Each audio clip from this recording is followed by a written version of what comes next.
Welcome to another video of off-season prep for my 1993 Miata drift car.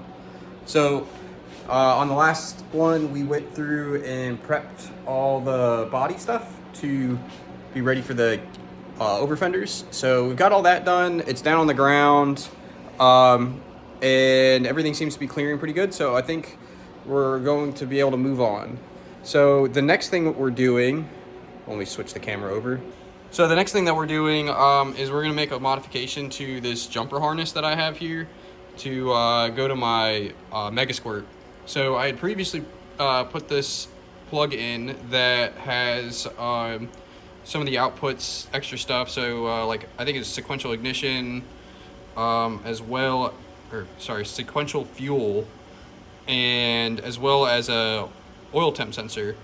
And when I did that, I never did the 5-volt pull-up on the signal wire for the oil temp sensor. So the oil temp sensor basically never read anything. And through all my research, I realized that Mega Squirts don't actually have a 5-volt pull-up internally on their input signal wires. So we have to basically do that externally. So I'm going to go ahead and probably rip all this apart. They have this gray wire here is the 5-volt wire for the 5-volt reference for the TPS.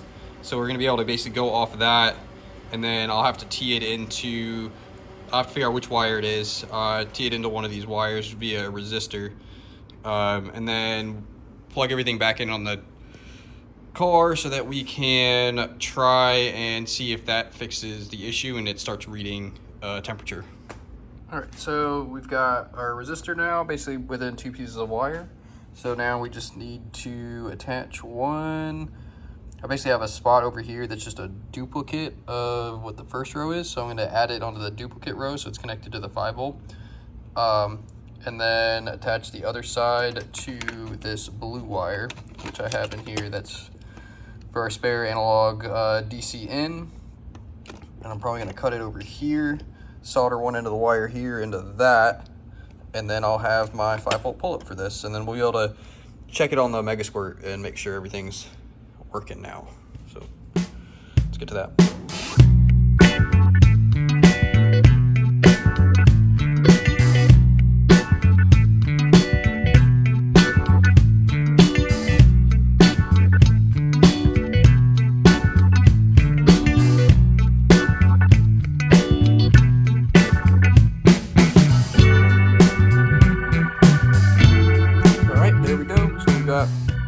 Our resistors in here, so it goes up from the 5-volt to the resistor, and then up, and then tees into our blue wire here that goes to our oil pressure sensor.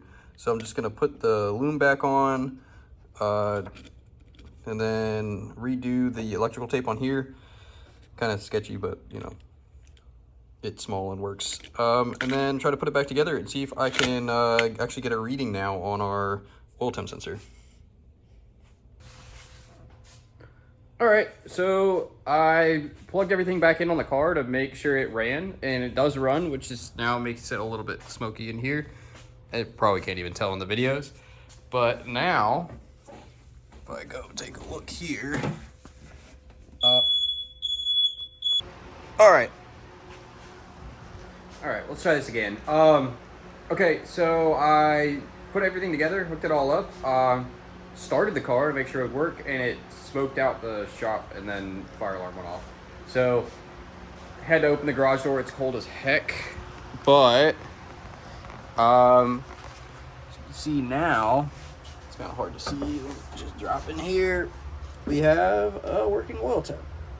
It's reading a little bit lower than I would think, but it is going up with like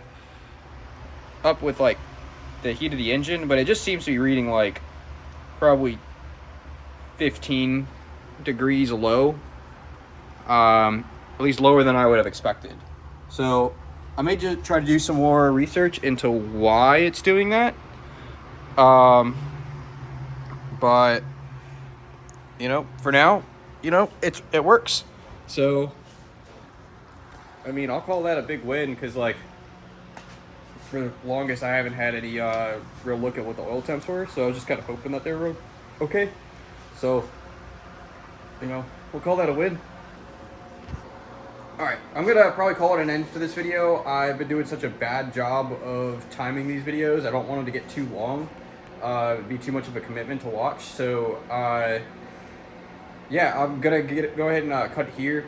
So, if you enjoyed the video, like, give it a thumbs up or something, you know, just comment, let me know that you've enjoyed it. But otherwise, thank you for watching. I'll see you next time.